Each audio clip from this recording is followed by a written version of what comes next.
Hold on, there's a question back there first. Pundit, I have two quick questions. First, President Trump has talked about potentially suspending habeas corpus to take care of the illegal immigration problem.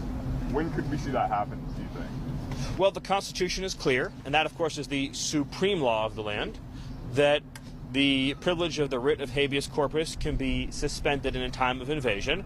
So to say that's an option we're actively looking at.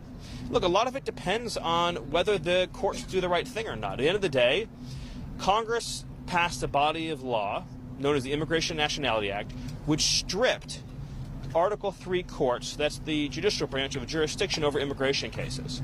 So Congress actually passed, it's called jurisdiction stripping legislation.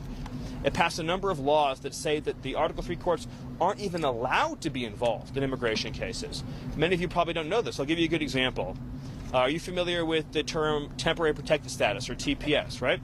So by statute, the courts are stripped of jurisdiction from overruling a presidential determination or a secretarial determination on TPS when the Secretary of Homeland Security makes that determination.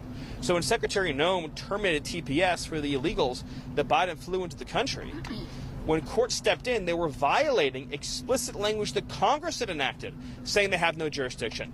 So it's not just the courts aren't just at war with the executive branch.